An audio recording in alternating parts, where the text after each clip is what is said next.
Welcome, everyone. Dr. Stephen Hobbs here from the Wellth Movement.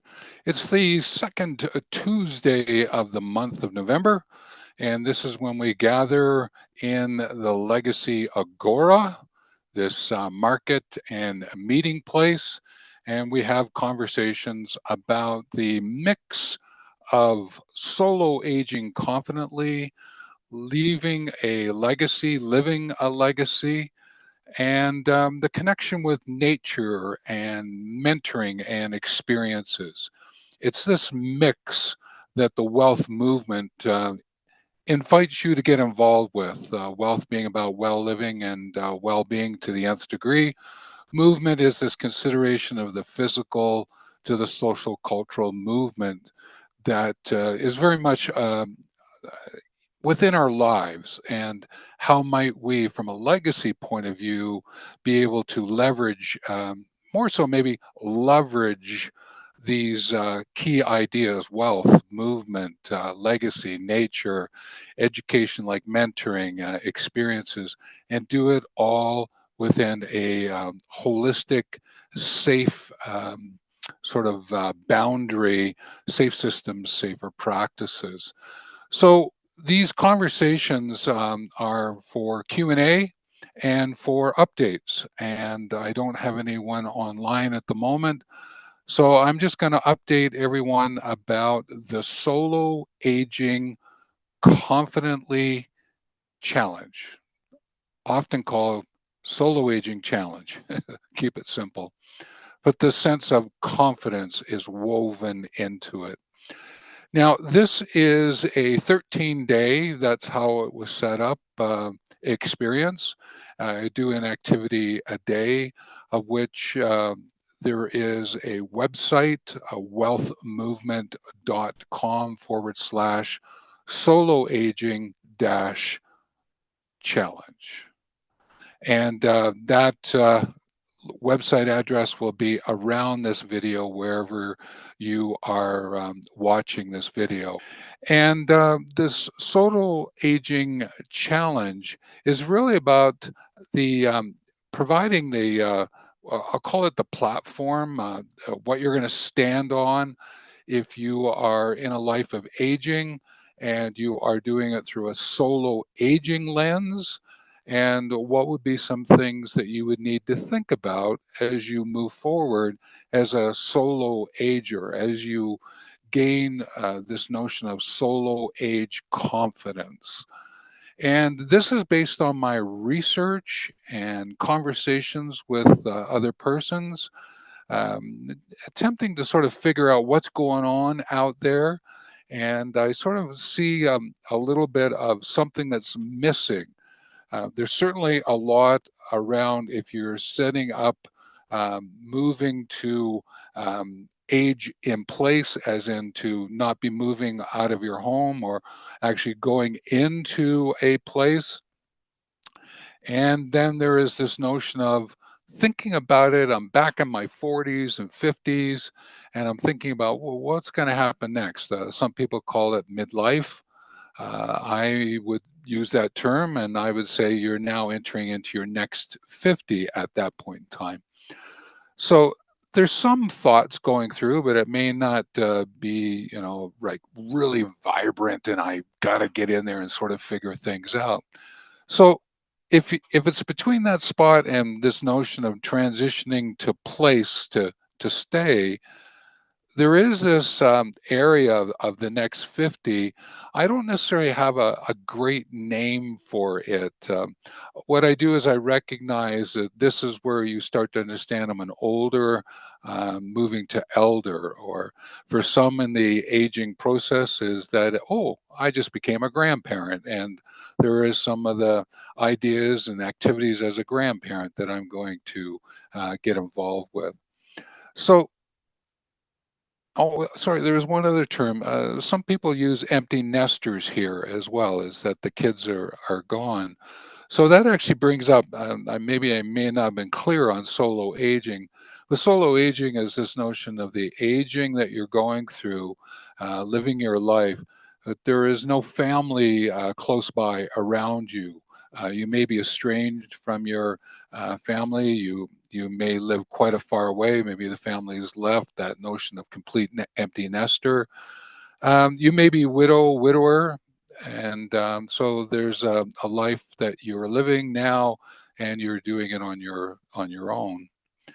Now, that doesn't mean you don't have some friends around, or you may be connected to some kind of community. But in the research that I have been getting into, is that there are challenges around isolation and loneliness that pop up because of being solo.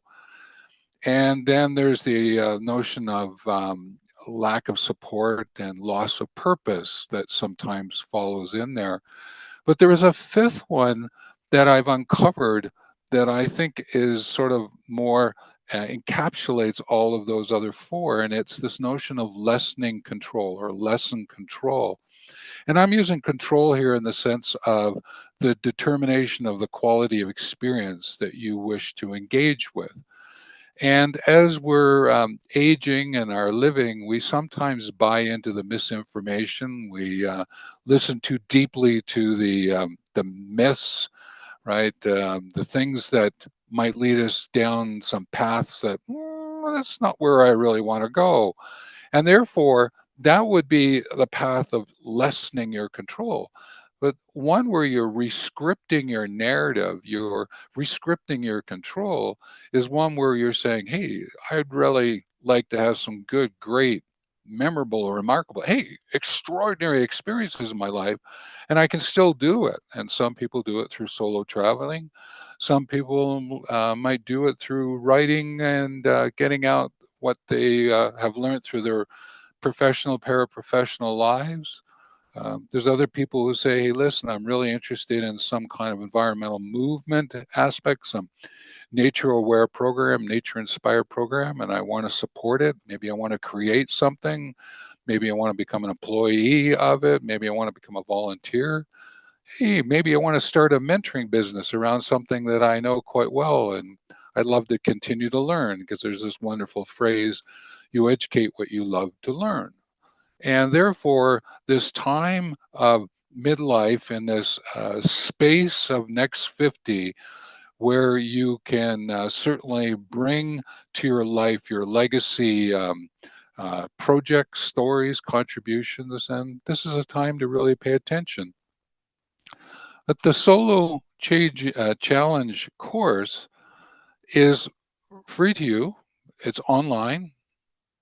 It's at wealthmovement.com/soloaging-challenge. And there are articles there. I'm shooting some videos that are going in. You'll find some really wonderful insights. You can take notes. There are some challenges inside of actions to take to improve, focus, and strengthen this notion of solo aging, this living a legacy life, if you will. So there's lots there to get you started, and that would then lead you into what's called Legacy Decoded. That would lead you into Legacy Mastery. That would lead you into Legacy Accelerator. Not to say that, hey, if you're really interested and you want to jump into Legacy Accelerator, you can. There's some information there on the website that explains more about what those topics are, or I'm going to be sharing with you through video some other ideas around this notion of Legacy Decoded, Legacy Mastery, Legacy Accelerator, and the whole legacy ecosystem that I have created. But I just wanted to really strengthen the idea that there is this solo aging challenge that's available to you. And it's a great place if you're, I'm not quite sure I understand it, or is that really me? Oh, I really like to learn more because I have a friend and maybe I can assist them a little bit because I see that, they're feeling a little out of it. They may be having some mental health issues or health issues in general, and you thought that maybe this might be a way to help them out. So that's what I wanted to bring to your attention, as sort of into the first 10 minutes of our 50-minute open mic session for Q&A. Looks like I'm going to shut it down. I don't see, I've just checked again. Yeah, no registration. No, okay. And so there's no registrations at this point. So I think we'll say take care. And remember, it's the second and fourth Tuesday of the month, 10 a.m. Mountain, is we have these Q&A open mics. And often I share a little something in the first 10 minutes just to sort of welcome everyone into the Agora, and then we engage, and depending on how many are here, I might use breakout rooms, or I might just keep it in a gallery view and we have some conversations and just do it open mic. Sometimes I might have a little challenge question and put you in a smaller group. So a lot of different things can happen. You can also dig out the whiteboard and sketch a few things too. I love whiteboards. So again, I'm just going to check. No, okay, nope. So no invitations have come in. No requests for anything. I don't see anything in my notes here. Nope. So I'm going to say goodbye, and we'll see you on the fourth Tuesday of November, and that would be the 28th at 10 a.m. Take care and have a great couple of weeks.